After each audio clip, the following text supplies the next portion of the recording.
بسم اللہ الرحمن الرحیم الرحمن علم القرآن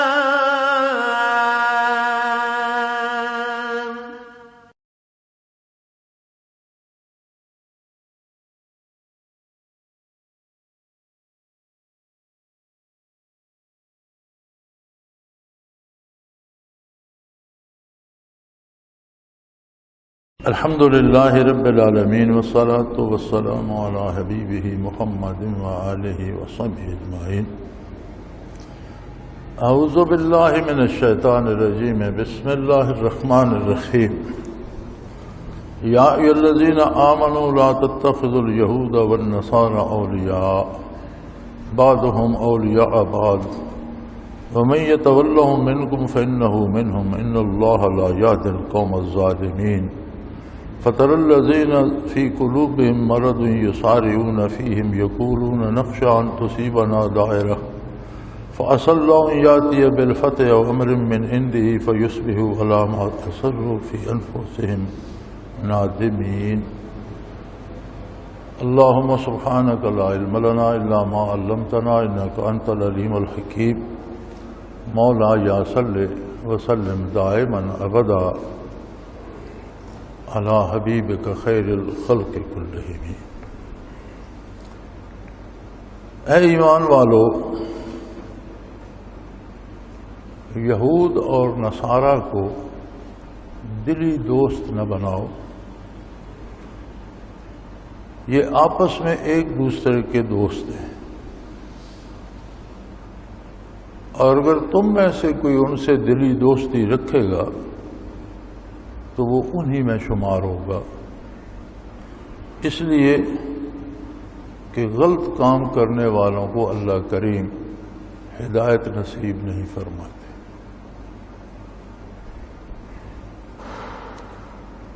اور جن لوگوں کے دلوں میں مرض ہے، جن کے دل بیمار ہیں، آپ دیکھتے ہیں کہ وہ اس معاملے میں بڑی تیزی کرتے ہیں، یعنی یہود و نصارہ سے دلی دوستی بنانے میں بہت تیزی دکھاتے ہیں، اور کہتے یہ ہیں کہ ہمیں خطرہ یہ ہے کہ ان سے دوستی نہ کریں تو ہم پر کوئی مصیبت آ پڑے گی۔ اللہ قادر ہے، وہ چاہے تو مسلمانوں کو ان پہ واضح فتح دے دے، اور یہ جو لوگ منافقین ہیں اور ان سے دوستی کرنا چاہتے ہیں، یہ اپنے کردار پر نادم ہوں، شرمندہ ہوں۔ یہ سادہ سا ترجمہ آیات مبارکہ کا واضح حکم ہے اللہ کریم کا کہ یہود و نصارہ سے دلی دوستی نہ رکھو، اور جو رکھے گا وہ انہی میں شمار ہو۔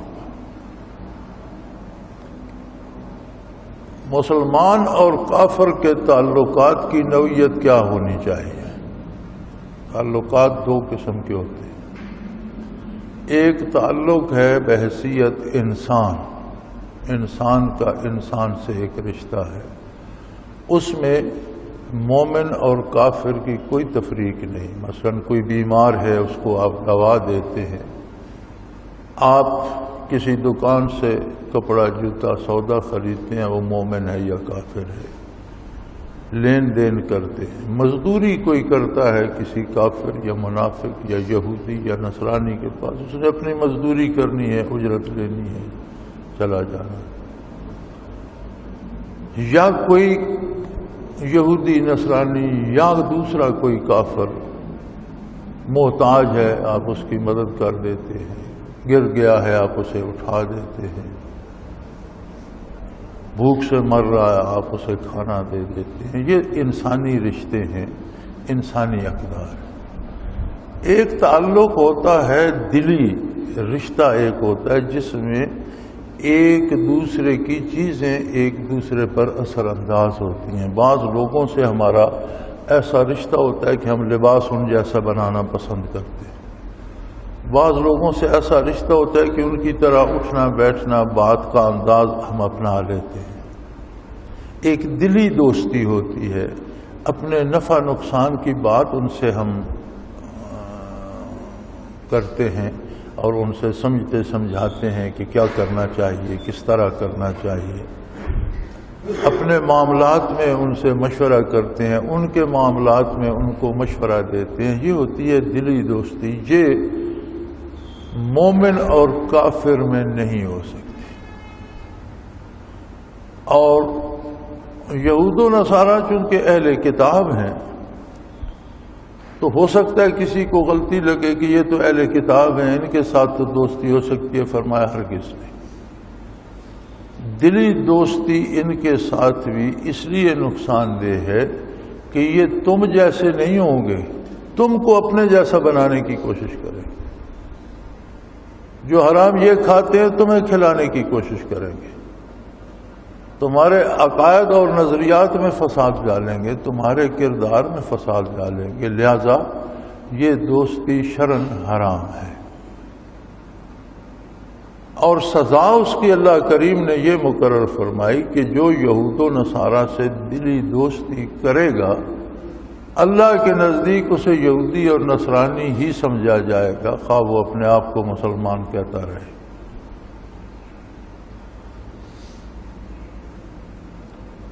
وَمَن يَتَوَلَّهُم مِّنكُمْ فَإِنَّهُ مِنْهُمْ، تم میں سے یعنی مسلمانوں میں سے جو ان سے تولا ولایت سے ہے، ولایت دلی دوستی کو کہتے ہیں، ان سے دلی دوستی اور دلی ہمدردی رکھے گا وہ انہی میں شمار ہوگا۔ علامہ ابن خلدون رحمۃ اللہ تعالی علیہ اپنی مشہور تصنیف مقدمہ میں فرماتے ہیں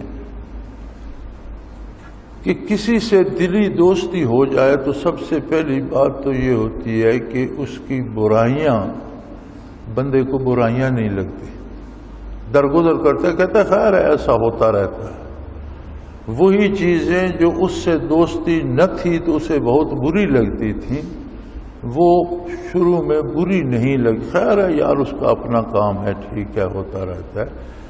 پھر نتیجہ یہ ہوتا ہے کہ آہستہ آہستہ بندہ وہ برائیاں اپنانے لگ جاتا ہے۔ پہلے وہ ہلکی لگتی ہیں، پھر انہی کا اسیر ہو جاتا ہے، پھر لباس ان جیسا بنا لیتا ہے، پھر معاشرت اور تہذیب ان جیسی بنا لیتا ہے، پھر کھانا پینا ان جیسا شروع ہو جاتا ہے، حتیٰ کہ اس بندے کی اپنی حیثیت کوئی نہیں رہتی، انہی میں مدغم ہو جاتا ہے۔ آپ دیکھتے ہیں کہ بر صغیر پر انگریز حکمران رہا، پھر انگریز چلا گیا، بر صغیر آزاد ہو کر دو ملکوں میں تقسیم ہو گیا، دو کے اب تین بن گئے، بنگلہ دیش، بھارت اور پاکستان۔ لیکن اس کے جانے کے بعد بھی ابھی تک اس کا وہ تسلط کہ وہ آقا تھا اور ہم غلام ہیں ابھی تک ہمارے ذہنوں پر موجود ہے، ہمارے کردار میں موجود ہے۔ آپ 1400 سال کی تاریخ پڑھیں، مسلمانوں میں اچھے حکمران بھی ہوئے ہیں اور ایسے بھی ہوئے ہیں جنہیں لوگ اچھا نہیں کہتے، لیکن کبھی کسی دور میں اس طرح کی بے حیائی آپ نے دیکھی ہے جو آج دیکھ رہے ہیں؟ باپ اور بھائی بیٹھ کر تماشا دیکھ رہے ہیں اور بیٹیاں اور بہنیں بے لباس سٹیج پر ناچ رہی ہیں، چند پرزے کپڑے کے ان کے جسم پر ہیں جن کا ہونا نہ ہونا برابر ہے۔ پہلے تو سارا جسم ننگا ہے اور جس جگہ کپڑا ہے وہ بھی اس طرح سے جسم کے ساتھ لگایا ہوا ہے کہ جسم کے نشیب و فراز نظر آ رہے ہیں، اس کپڑے کا ہونا یا نہ ہونا کوئی فرق نہیں پڑتا۔ کیا ایسی بے حمیتی 1400 سال کی اسلامی تاریخ میں مسلمانوں میں نظر آتی ہے؟ یہ کہاں سے لیا ہم نے؟ انگریز کی دوستی سے، امریکہ کی دوستی سے، مغرب کی دوستی سے۔ مسلمان کلمہ بھی پڑھ رہے ہیں، حج بھی کرتے ہیں، روزے بھی رکھتے ہیں، نعرے بھی بڑے لگاتے ہیں، تہوار بھی بڑے مناتے ہیں، لیکن سود کھائے جا رہے ہیں۔ قرآن کریم کہتا ہے کہ جو لوگ سود سے باز نہیں آتے فَاذَنُوا بِحَرْبٍ مِّنَ اللَّهِ وَرَسُولِهِ، اللہ اور اللہ کے رسول کے ساتھ جنگ کے لیے تیار ہو جاؤ۔ ان کے خلاف اللہ کی طرف سے اعلان جنگ ہے۔ اللہ جن قوموں کے خلاف جنگ کا اعلان کر دیتا ہے تو کیا وہ کوئی فرشتوں کی سپاہ میدان میں لے آتا ہے اور پھر اس قوم کے سپاہی اور فوجیں آ جاتی ہیں اور لڑائی ہوتی ہے؟ ایسا نہیں ہوتا۔ اللہ کی جنگ اس کی شان کے مطابق ہوتی ہے، وہ اس طرح سے مار دیتا ہے لوگوں کو کہ وہ دنگ رہ جاتے ہیں ہمارے ساتھ ہو کیا رہا ہے۔ اب جو ہمارے ساتھ ہو رہا ہے آپ اندازہ کریں کہ کہنے کو اسلامی بھی ہے اور جمہوری بھی ہے، ریاست آزاد ریاست ہے، لیکن عملاً آپ جتنے تک بندوق بردار دروازے پہ کھڑے نہ کریں کسی مسجد میں سجدہ نہیں کر سکتے۔ کوئی شخص اپنے گھر میں محفوظ نہیں سمجھتا۔ کوئی شخص بازار سودا لینے جاتا ہے تو وہ خود کو محفوظ نہیں سمجھتا اور گھر والے دعائیں کرتے رہتے ہیں کہ زندہ سلامت آئے۔ بچے صبح سکول جاتے ہیں تو ان کی واپسی تک گھر والے دعائیں کرتے رہتے ہیں کہ خیریت سے واپس آ جائیں، کہ وہ اغوا کر کے نہ لے جائے۔ یہ کیا ہے؟ یہ اللہ کے ساتھ جنگ ہو رہی ہے، اللہ کی طرف سے مار پڑ رہی ہے۔ ہم گھروں میں بھی غیر محفوظ ہو گئے، مساجد میں بھی غیر محفوظ ہو گئے، شہروں اور آبادیوں میں بھی غیر محفوظ ہو گئے۔ ہم دیہاتی لوگ ہیں، ہماری مائیں بہنیں بیویاں بیٹیاں جنگلوں میں جاتی تھیں، لکڑیاں کاٹ کے لاتی ہیں، اب بھی جاتی ہیں، گھاس کاٹ کے لاتی ہیں، مویشی چرا کے لے آتی ہیں۔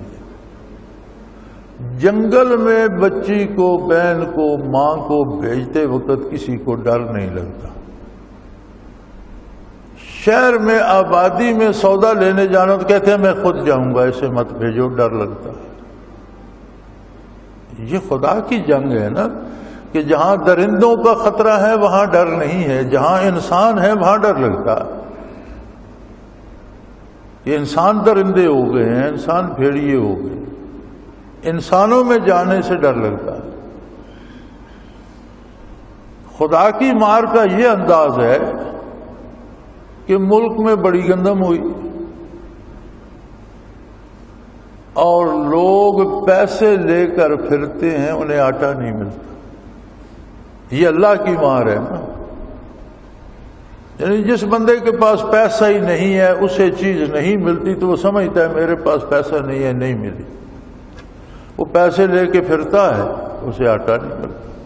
پیسے لے کے پھرتا ہے، اسے بجلی نہیں ملتی۔ وہ پیسے دیتا ہے، اسے کوئی پانی دینے کو تیار نہیں، پانی نہیں ملتا۔ کیا ہے جی، وہ ٹیوب ویل ہی نہیں چلتا، بجلی کی لوڈ شیڈنگ ہو گئی ہے، بجلی بند ہے، پانی کو۔ یعنی لوگ سرمایہ لے کر پھرتے ہیں اور بنیادی زندگی کی چیزیں ضرورت کی نہیں ملتی۔ یہ اللہ کی جنگ کا انداز ہے۔ اس نے حکمران دے دیے، ملک ہے، حکومت ہے۔ اب بڑی نیک نام حکومت ہے ہماری پنجاب کی اور بڑا کام کر رہی ہے۔ کیا کام کر رہی ہے؟ لاہور میں روٹی 2 روپے کی کر دو، رمضان میں 1 روپے کی کر دو۔ اس کا مطلب ہے پنجاب حکومت صرف لاہور کے لیے۔ وہ پنجاب تو کہاں سندھ کی سرحد سے شروع ہوتا ہے اور اٹک پر جا کر ختم ہوتا ہے۔ جنگلوں میں، صحراؤں میں، دیہات میں، کہاں کہاں لوگ پڑے۔ ایک لاہور میں 10 گھروں کو 2 روپے کی یا 1 روپے کی روٹی مل گئی تو پنجاب خوشحال ہو گیا۔ یعنی حکمرانوں کو فکر ہی نہیں ہے کہ کیا ہو رہا ہے۔ حکومت اللہ نے ایسی دے دی، وہ جی 2 ارب روپیہ لگائیں گے، دانش سکول بنائیں گے۔ جو پہلے آپ نے بے دانش بنا رکھے ہیں ان کو تو چلائیں۔ جتنے گورنمنٹ کے پہلے سکول ہیں وہ سب بے دانش ہیں. اب نئے دانش بنیں گے تو جو 2 ارب آپ نے اس دانش پہ لگانا ہے، یہ 2 ارب ان سکولوں کو گرانٹ دیں اور ان میں کوئی دانش پیدا کر دیں. گاؤں میں، ہمارے اپنے گاؤں میں government high school for boys ہے، government high school for girls ہے. 2 گورنمنٹ ہائی اسکول ہیں بچوں کا بچیوں کا، لیکن مجھے تعداد یاد نہیں، 10-12 پرائیویٹ سکول ہیں. جب 2 گورنمنٹ ہائی اسکول ہیں، پرائیویٹ سکول کا کیا مطلب ہے؟ پرائیویٹ سکول کا مطلب یہ ہے کہ گورنمنٹ سکول میں کوئی پڑھائی نہیں ہوتی، جو بچے پڑھانا چاہتے ہیں وہ پرائیویٹ سکول میں گئے. فائدہ کیا بھائی؟ آپ دانش بنا دیں گے، یہ جو بغیر دانش کے ہیں ان کو کیوں نہیں چلاتے؟ یہ 200 ارب روپیہ 2 ارب روپیہ انہیں گرانٹ کیوں نہیں دیتے؟ ان کی بلڈنگ ٹھیک کریں، ان میں اچھے استاد لگائیں، انہیں تنخواہیں اچھی دیں، ان کا معائنہ کریں، پتہ کریں بچے کتنے ہیں، کس طرح پڑھا رہے ہیں، کیا سلیبس ہے، کیا وہ کوئی. تو اس طرح کے حکمران بھیج دینا یہ بھی اس کی لڑائی کا ایک انداز ہے. حکمران تو محافظ ہوتا ہے نا پوری رعیت کا. ہمارے پنجابی میں کہتے ہیں مائی باپ ہوتا ہے، یعنی جس طرح ماں باپ اولاد کو پالتے ہیں اس طرح حکمران پورے اپنے ملک کے شہریوں کو پالتا ہے. اور یہ اچھے مائی باپ ہیں کہ یہ جس کے پاس نوالا ہے اس سے بھی چھین رہے ہیں، جس کے پاس نہیں ہے اس کو دینے کی بات نہیں، جس کے پاس ہے اس سے چھیننے کی فکر کر رہے ہیں. یہ کیا ہے؟ یہی اللہ کا اعلان جنگ ہوتا ہے. قرآن کریم کہتا ہے معیشتاً دن کا. ہم ایسے لوگوں کی روزی تنگ کر دیتے ہیں. اب روزی کا تنگ ہو جانا، جس طرح آپ کے سالی بنی ہے، اللہ معاف کرے، ہمیں بھی 1.5 مہینہ ہو گیا دعائیں کرتے ہیں لیکن بارش کا قطرہ نہیں ٹپکتا. اور کیسی عجیب بات ہے، جہاں بارش ہوتی ہے مکان بہہ جاتے ہیں، بندے غرق ہو جاتے ہیں، شہر تباہ ہو جاتے ہیں. اور جہاں نہیں ہوتی وہاں ایک قطرہ بھی نہیں ہوتا. جہاں ہوتی ہے وہاں بھی عذاب ہے، جہاں نہیں ہوتی وہاں بھی عذاب. یہی اللہ کا طریق جنگ ہے. اللہ اسی طرح سے جنگ لڑتا ہے. وہ تو خالق کائنات ہے، مالک ہے ہر چیز کا، اس کے جنگ کرنے کا اپنا انداز ہے. اب ہم سمجھیں یا نہ سمجھیں، اور ہم ہیں کہ دعا کی ایک رسم ہم نے بنا لی ہے، دعائیں کرتے ہیں، سود کھانے سے باز نہیں آتے. چند لوگ دعا کے لیے آ جاتے ہیں، باقی لوگ چوری کرنے ڈاکہ کرنے کے لیے نکل جاتے ہیں. کوئی سڑک محفوظ نہیں، کوئی گھر محفوظ نہیں، کوئی بازار محفوظ نہیں، کوئی ایسی جگہ نہیں جہاں جنگ کا خطرہ نہ ہو. یہ کس چیز کی مار پڑ رہی ہے ہمیں؟ یہود اور نصارہ کی تابع داری کرنے. آپ حکمرانوں کا انداز دیکھیے، جب عوام سے خطاب کرتے ہیں تو یہود و نصارہ کی زبان میں کرتے ہیں. آپ اپنے ملک کا لٹریسی ریٹ دیکھیے کہ کتنے بندے پڑھے لکھے ہیں اس ملک میں جو انگریزی سمجھتے ہیں. تو جب عوام سے خطاب ہوتا ہے وہ انگریزی میں ہوتا ہے. ایسے لگتا ہے جیسے پوری پبلک کو انہوں نے ماسٹرز کرا دیا ہے، اب یہ نہیں ضرورت ہے انگریزی میں ہی بات سمجھ سکتے ہیں، پنجابی میں سمجھیں گے نہیں، اردو میں سمجھیں گے. دوسرے ممالک کو دیکھیے آپ. میں جاپان میں تھا، دفتری لوگوں سے ملاقات ہوتی تھی جو دفاتر میں کام کرتے ہیں. دفاتر میں انگریزی بھی آتی ہے انہیں جو کام کرتے ہیں. بین الاقوامی تجارت ہوتی ہے، بین الاقوامی بات ہوتی ہے. کسی جاپانی سے ہم جب سوال کرتے تھے وہ جواب جاپانی میں دیتا تھا، سوال انگریزی میں سمجھ لیتا تھا، جواب انگریزی میں نہیں دیتا. جاپانی ہمیں نہیں آتی تھی. وہ اشارے سے بات سمجھا دیتا تھا، انگریزی بولنا پسند نہیں کرتا. کیوں؟ انگریزوں سے لڑے ہیں، انگریزوں کے خلاف ہیں. میں نے جرمنی میں دیکھا، کسی سے راستہ پوچھ لو، کسی سے کوئی بات پوچھ لو انگریزی میں، وہ سن لیتا ہے، سمجھ لیتے، جواب جرمن میں دیتے. اب ہمیں جرمن زبان نہیں آتی، وہ اشارے سے سمجھا دے گا، انگریزی بولنا پسند نہیں کرتا. خود امریکہ والوں نے بھی انگریزوں سے جنگ کی.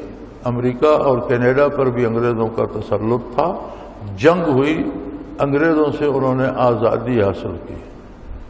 آزادی کے بعد انہوں نے ہر چیز بدل دی، حتیٰ کہ جوتی کا تسمہ تک انگریز سیدھا ایک سے دوسرے سوراخ میں ڈالتے ہیں، وہ اوپر نیچے ٹیڑھا کر کے ایکس بنا کے ڈالتے ہیں. ان کے خلاف کرتا ہے. بجلی کا یہ بٹن ہوتا ہے، انگریز نیچے آن کرتے ہیں، امریکہ میں اوپر آن ہوتا ہے، کہ ان کا طریقہ بدل دو. انہوں نے انگریزی زبان بدل دی. انگریزی کے بیشتر ہجے جو ہیں الفاظ کے انہوں نے بدل دیے، وہ ان کی اپنی انگریزی. وہ پتلون پہنتے ہیں، انگریز چست اور تنگ پتلون پہنتے تھے، انہوں نے سلوار کی طرح کھلی کر دی. یعنی ایک ایک چیز انہوں نے ان کے خلاف بدل دی. ہمارا یہاں کچھ نہیں بدلا. جیسے یہاں انگریز تھے تو ہم انگریز بننا پسند کرتے تھے، ویسے ان کے بعد بھی ہمارے حلیے بھی وہی ہیں، شکلیں بھی، لباس بھی، انداز بھی. کیوں؟ اس لیے کہ یہ ملک آزاد ہوا ہی نہیں. یہ جو جشن آزادی منائے جا رہے ہیں یہ لوگوں کو دھوکہ دینے کے لیے. آزادی تب ہوتی کہ جب انگریز بر صغیر میں آیا تو یہاں جو نظام تھا الف سے یہ تک اس نے بدل دیا. اس نے تعلیمی نظام اپنا بنایا، معاشی نظام اپنا بنایا، عدالتی نظام اپنا بنایا، سیاسی نظام اپنا بنایا، فوجی نظام اپنا بنایا، پولیس کا نظام اپنا بنایا. جب انگریز چلا گیا تو ہمیں چاہیے تھا کہ وہ نظام غلاموں کے لیے تھا، وہ کالونیل سسٹم تھا، سلیوری سسٹم تھا، وہ غلاموں کے لیے تھا. انگریز آقا تھا، ہم غلام تھے. کالونیل سسٹم یا سلیوری سسٹم یا غلامانہ نظام کیوں بدنام ہے؟ اس لیے کہ غلامانہ نظام میں ساری مزدوری غلام کرتا ہے، سارا فائدہ آقا کو ہوتا. محنت ہم کرتے تھے، مزدوری ہم کرتے تھے، فائدہ انگریز کو ہوتا تھا. دولت جمع ہو کر تاج برطانیہ کے پاس جاتی تھی. جب انگریز چلا گیا تو چاہیے تھا کہ ہم اپنا نظام بناتے، تعلیمی نظام اپنا ہوتا، ہم اصلاحات کرتے، معاشی نظام اپنا ہوتا، اور ہم سب بھائی بھائی تھے، ہر ایک کی اپنی ذمہ داری. اگر کوئی صدر ہے تو کوئی حرج نہیں، ہمارے جیسا ہی ہے، وہ اپنی صدارتی فرائض انجام دیتا، ہم اپنی مزدوری کرتا، کاشتکار کاشتکاری کرتا، تاجر تجارت کرتا، اور ہر ایک کو اس کا حق ملتا. لیکن ایسا نہیں ہوا. ہم پر ابھی تک اللہ سے یہ تک وہی سلیوری سسٹم، غلامانہ نظام نافذ ہے. آقا بدل گئے، انگریز چلا گیا، اور مقامی لوگ جو انگریز کے قریب تھے، جو اس کی خدمت کرتے تھے، وہ ہم پر اقتدار میں آ گئے. ہم اب بھی ویسے ہی غلام ہیں. ہماری محنت پر لوگ president house, prime minister house, chief minister house میں بیٹھ کر گلچھرے اڑا رہے ہیں. مجھے سمجھ نہیں آتی کہ ہم کس بات کا جشن آزادی منائیں. ہم کہتے ہیں حضرت محمد صلی اللہ علیہ وآلہ وسلم اللہ کے آخری نبی اور رسول اور امام الانبیاء حق ہے. ان کے بعد کوئی نیا نبی نہیں آئے گا، حق ہے. قرآن اللہ کی آخری اور برحق کتاب ہے، اس کے بعد کوئی کتاب نہیں آئے گی. تو یہ آخری اور برحق کتاب کہہ رہی ہے، اے وہ لوگوں جو اپنے آپ کو مسلمان کہتے ہو، اے وہ لوگوں جو ایماندار کہلاتے ہو، لا تتخذ یہود والنصارى اولیاء، یہودیوں اور نصرانیوں کو اپنا دوست مت بناؤ. کون سے قرآن کو ہم مانتے ہیں؟ کون سی آخری کتاب ہم مانتے ہیں؟ کس نبی کو ہم نبی مانتے ہیں؟ فرمایا بعضهم اولیاء بعض، یہ ایک دوسرے کے دوست ہیں. چوروں کی دوستی چوروں سے ہوتی ہے. آپ شہر میں ایک چور پکڑوائیں، سارے شہر کے چور سرگرم عمل ہو جائیں گے. کوئی سفارش کرے گا، کوئی روب ڈالے گا، کوئی رشوت دینے کی کوشش. کسی شریف آدمی کی بےزتی کر دو، کوئی پوچھنے والا ہے. فرمایا یہ چور ہیں، چوروں کی دوستی چوروں سے ہوتی ہے، تمہارے ساتھ نہیں ہو سکتی. اور تم میں سے جس نے ان سے دوستی کی اس کے ساتھ وہی سلوک کیا جائے گا جو ان کے ساتھ، وہ انہی میں سے شمار ہوگا۔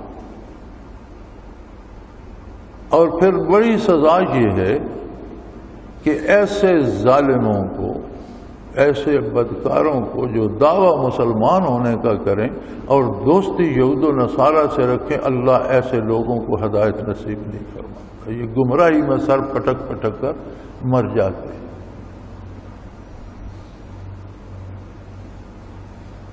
پھر اگلی وجہ بھی ارشاد فرما دی، وہ خالق کائنات ہے، ہر چیز کو ہر لمحے جانتا ہے۔ یہ 1400 سال پہلے باتیں جو کر رہے وہ آج بھی تازہ ہیں اور آج کی صورتحال کو بھی اسی طرح زیر بحث لا رہی ہے۔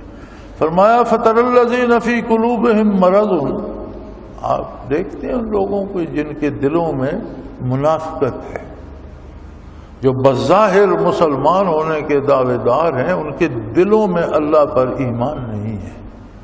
منافقت کیا ہوتی ہے؟ دل کا مرض کیا ہوتا ہے کہ دل میں وہ یقین نہ ہو، جو دعویٰ زبان سے ہو رہا ہے اس پر یقین دل کو نہ ہو۔ فرمایا ان کے دل بیمار ہیں، ان کے دلوں میں مرض ہے۔ اور جن کے دل بیمار ہیں یسارعون فیہم، وہ یہود اور نصارہ سے دوستی کرنے میں دوڑ لگا دیتے، بڑی تیزی دکھاتے، بھاگ بھاگ کر جاتے ہیں۔ کس کے؟ اور کہتے کیا ہیں؟ نخشی ان تصیبنا دائرہ، اگر ہم ان سے دوستی نہ کریں تو ہم پر کوئی مصیبت آ جائے۔ ہمارے پاکستان کے جتنے سیاسی لیڈر ہیں، اللہ ماشاء اللہ کو اچھے لوگ بھی ہوں گے، لیکن جن کو ہم جانتے ہیں ان سب کی امید تو یہی ہے کہ اگر امریکہ ناراض ہو گیا تو حکومت نہیں ملے گی، اور جن کے پاس ہے وہ سمجھتے ہیں ہمیں امریکہ نے دی ہوئی ہے۔ کیا خود فریبی ہے اور کیا بے وقوفی ہے۔ ہر چیز اس کے اپنے دست قدرت میں ہے۔ وَتُعِزُّ مَن تَشَاءُ وَتُذِلُّ مَن تَشَاءُ بِيَدِكَ الْخَيْرُ إِنَّكَ عَلَىٰ كُلِّ شَيْءٍ قَدِيرٌ۔ تو شاہوں کو گدا کر دے، گدا کو بادشاہ کر دے، اشارہ تیرا کافی ہے گھٹانے اور بڑھانے۔ لیکن نہیں، وہ کہتے ہیں ہمیں تو امریکہ نے دی ہوئی ہے، ناراض ہو گیا تو ہماری حکومت چلی جائے گی۔ اللہ کریم فرماتا ہے منافقوں کی یہی دلیل ہوتی ہے کہ ہمارے پاس جو کچھ ہے یہ یہود و نصارہ کی دین ہے، اگر ان سے ہم دوستی نہیں کریں گے تو کسی بڑی مصیبت میں پھنس جائیں گے۔ وہ فرماتا ہے ان سے نہیں، مجھ سے دوستی کر کے دیکھو، یہود و نصارہ سے نہیں، اللہ و اللہ کے رسول سے دوستی کر کے دیکھو، وہ ایسا قادر ہے اصل اللہ یاتی بالفتح، وہ قادر ہے، وہ تمہیں ان پر فتح دے سکتا ہے، تم ان پر غالب آ سکتے۔ او امر من عنده، یا اپنی طرف سے اور کوئی ایسا امر صادر کر دیتا ہے کہ یہ تمہارے محتاج ہو جاتے ہیں، تم سے کمزور ہو جاتے ہیں۔ اور ایسا ہوتا ہے اور ہوتا رہا ہے۔ جب یہ آیات کریمہ نازل ہوئی تھی تو یہود و نصارہ مدینہ منورہ میں بھی تھے، منافقین ان کی طرف دوڑتے تھے کہ ان کے پاس قلعے ہیں، طاقت ہے، تو مسلمان تو گنتی کے چند ہیں، مکے والے آئیں گے اور ان کو ملیا میٹ کر جائیں گے تو ہم خواہ مخواہ مار کھائیں۔ لیکن اللہ نے کیا کیا؟ مکہ فتح ہو گیا، مکے والے فتح ہو گئے، یہود و نصارہ کو مدینہ منورہ چھوڑ کر جانا پڑا، ملک بدر کر دیے گئے، کچھ قتل ہوئے، کچھ ملک سے نکال دیے گئے۔ فرمایا اللہ قادر ہے، وہ تو اس پہ بھروسہ کرو، وہ تمہیں ان پر فتح دے۔ آج بھی وہ قادر ہے، آج بھی فرمایا مجھ پہ بھروسہ کرو، میرے نبی کا ساتھ دو، میرے نبی کا اتباع کرو، آج بھی میں قادر ہوں کہ تمہیں یہود و نصارہ کی دنیا پہ فتح دے دوں، یا ایسا انقلاب لے آؤں کہ وہ بھی حقا بقا رہ جائیں اور تم بھی حیران ہو جاؤ۔ فَيُصْبِحُوا عَلَىٰ مَا أَسَرُّوا فِي أَنفُسِهِمْ نَادِمِينَ، اور جب ایسے حالات ہوتے ہیں تو یہ منافق جنہوں نے دل میں بغض چھپا رکھا ہوتا ہے، پھر انہیں ندامت ہوتی ہے، شرمندگی ہوتی ہے، پھر یہ منہ دکھانے کے قابل نہیں رہتے۔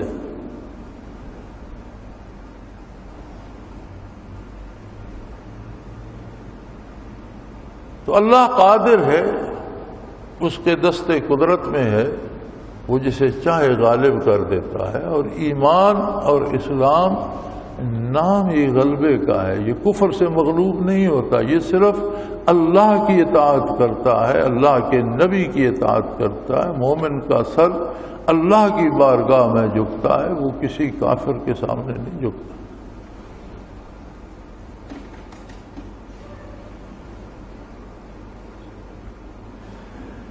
وَيَقُولُ الَّذِينَ آمَنُوا أَهَؤُلَاءِ الَّذِينَ أَقْسَمُوا بِاللَّهِ جَهْدَ أَيْمَانِهِمْ إِنَّهُمْ لَمَعَكُمْ حَبِطَتْ أَعْمَالُهُمْ فَأَصْبَحُوا خَاسِرِينَ۔ فرمایا ہمیشہ ایمان والوں کو تو حیرت ہوتی ہے کہ یہ وہ لوگ ہیں جنہوں نے بڑی بڑی جو قسمیں کھایا کرتے تھے کہ ہم اللہ کے بندے ہیں اور ہم مسلمان ہیں اور حضور کے غلام ہیں، اور بڑے نعرے لگایا کرتے، اور یہ ان کا کردار ہے کہ شکل اور غلامی کافروں کی کرتے ہیں، امیدیں کافروں سے وابستہ ہیں، یہود و نصارہ کے غلام بنے ہوئے ہیں، اور یہ بڑی بڑی قسمیں کھایا کرتے تھے کہ ہم ایمان والوں کے ساتھ ہیں۔ فرمایا ان منافقین کی سزا یہ ہے حبطت اعمالهم فاصبحوا خاسرین، اگر زندگی میں ان سے کوئی بھلا کام بھی ہوتا ہے تو وہ نیکی بھی ان کی قبول نہیں ہوتی، ان کے اعمال ضائع ہو جاتے ہیں، اور قبر میں جب جائیں گے، فرد حشر میں اٹھیں گے، تب انہیں اندازہ ہوگا کہ انہوں نے کتنا گھاٹے کا سودا کیا، کتنے خسارے میں رہے یہ لوگ۔ جب ان کا کردار دیکھتے ہیں تو سادہ سا ترجمہ یہ ہے وَيَقُولُ الَّذِينَ آمَنُوا أَهَؤُلَاءِ الَّذِينَ أَقْسَمُوا بِاللَّهِ جَهْدَ أَيْمَانِهِمْ إِنَّهُمْ لَمَعَكُمْ، یہ وہ لوگ ہیں جو بڑی بھاری قسمیں کھایا کرتے تھے کہ اے ایمان والو ہم تمہارے ساتھ ہیں، اور ان کا کردار یہ ہے۔ فرمایا ان کی سزا یہ ہے کہ ان کے اعمال ضبط ہو جائیں گے، حبط ہو جائیں گے، ضائع کر دیے جائیں گے، اور فرد حشر انہیں سمجھ آئے گی کہ یہ کس قدر خسارے میں رہے اور انہوں نے کتنا نقصان اٹھایا۔ وآخر دعوانا ان الحمدللہ رب العالمین۔ اللہ اللہ اللہ اللہ اللہ اللہ اللہ اللہ۔